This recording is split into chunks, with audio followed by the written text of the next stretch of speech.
Hello, and how are you? Welcome to our session today on communicating FGM, or in full, what we call female genital mutilation. My name is Winnie Barawa.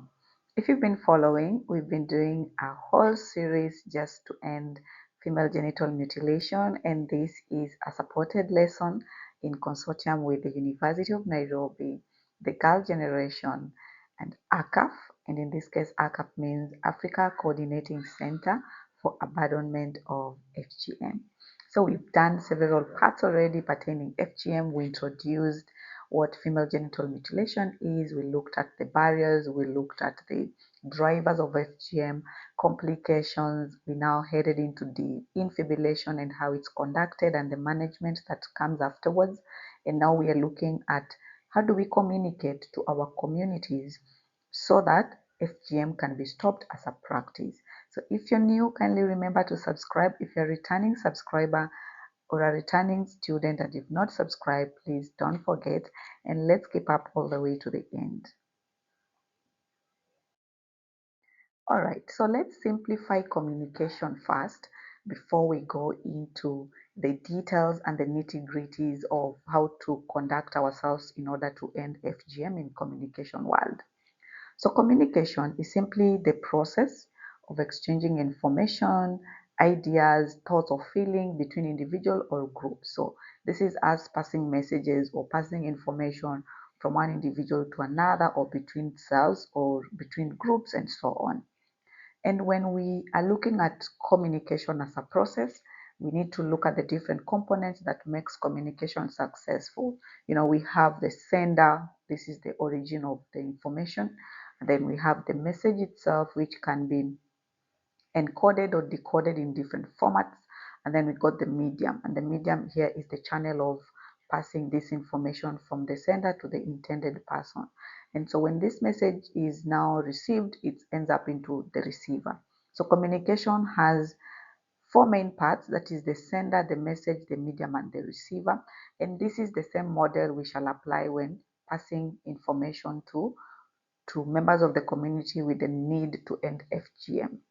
So the communication plays a very crucial role in raising awareness on social and cultural issues that are affecting our society, and one of it in this regard is female genital mutilation. The prevalence of female genital mutilation is still high, and for us to make input or for us to actually have an effect in this, then we really have to put more effort and reach out to the people in our communities in the simplest and most effective way possible. And in this case, now we are considering communication as a tool in ending FGM. So for us to have effective communication, there are certain skills that we have to practice for it to come out clearly and to get the purpose out of it. So for instance, one, we have to listen attentively. Listening attentively allows us to not just hear, but to understand the message and to synthesize it so that you can be able to get the key information that is being passed out. Then we have offer empathy, open-mindedness, and helpful feedback. In effective communication, when we are listening attentively, we expect that we will put ourselves in the shoes of the person who is communicating, be open-minded in such a way that when we are now talking or giving feedback, the feedback will be helpful or meaningful so that it can either build, change behavior, or empower the person who was talking or communicating. Then to us have effective communication, there's need for having a friendly demeanor, being confident, and also practicing quality nonverbal communication. In nonverbal, we're looking at the cues. How do you carry your body? How do you use your, symbols, or how is our tone and pace as we talk. So these verbal and nonverbal cues have a way of either building confidence or even improving on the trust of those who are listening to us. Then there's developing a good relationship with members of the community you are interacting with. So in the communication, because in here we are focusing on communication approaches that are going to help us eliminate FGM or end FGM in our community. We want to be in a space where when we are talking, the community embraces you and trusts you for the information that you're passing to them and the call to action that you're calling them to do, that we need to end this FGM. But again, you are showing a good relationship, we're respecting their culture, but acknowledging them that this part of the culture that you're practicing is quite harmful, and therefore we need to stop practicing it for the purpose of enhancing healthcare and well-being for the community.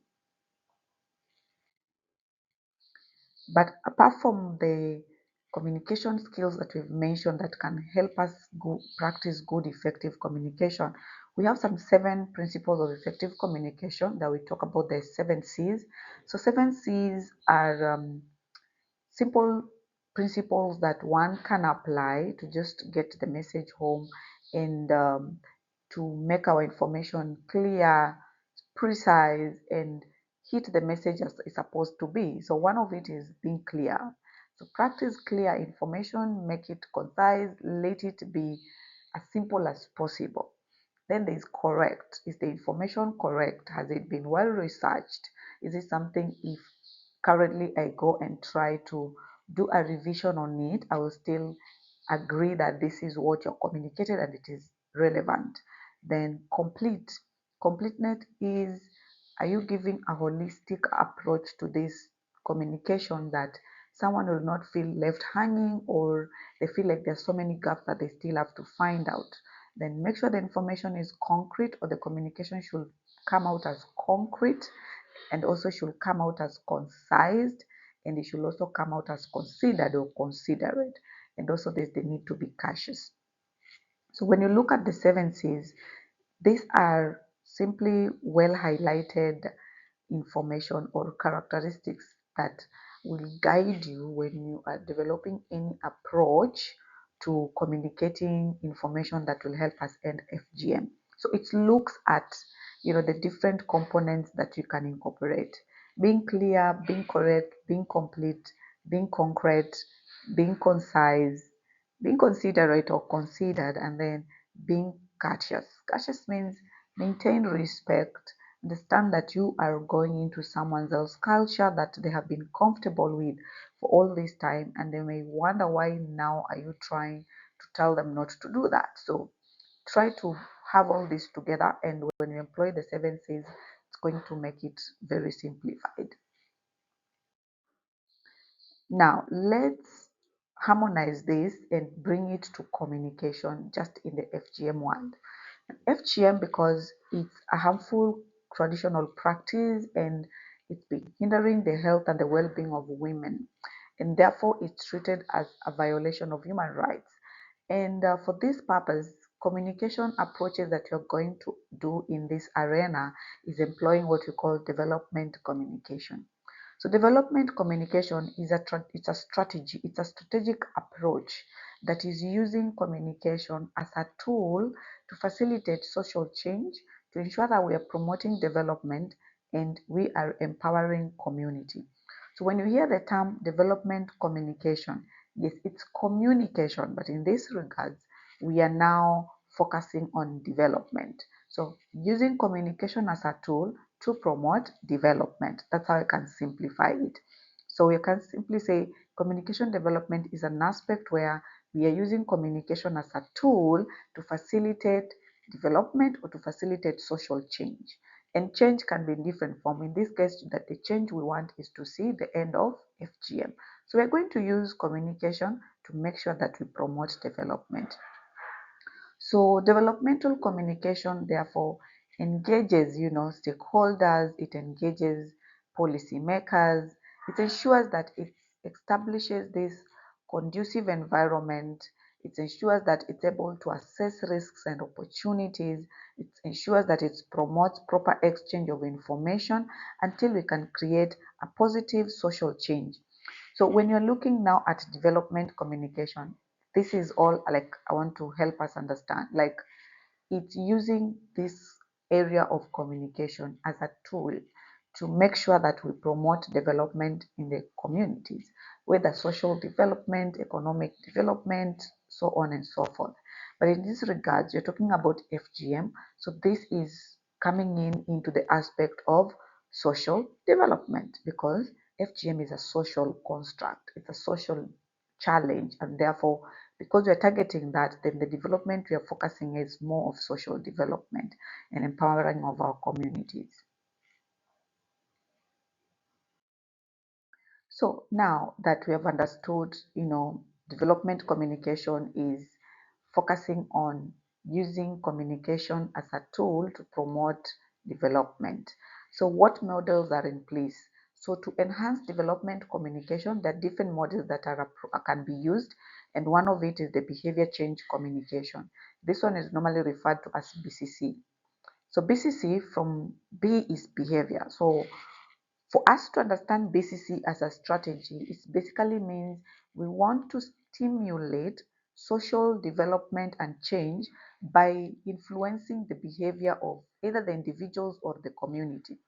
So in definition, we say behavioral change communication is a communication strategy, that aims at influencing individual behavior.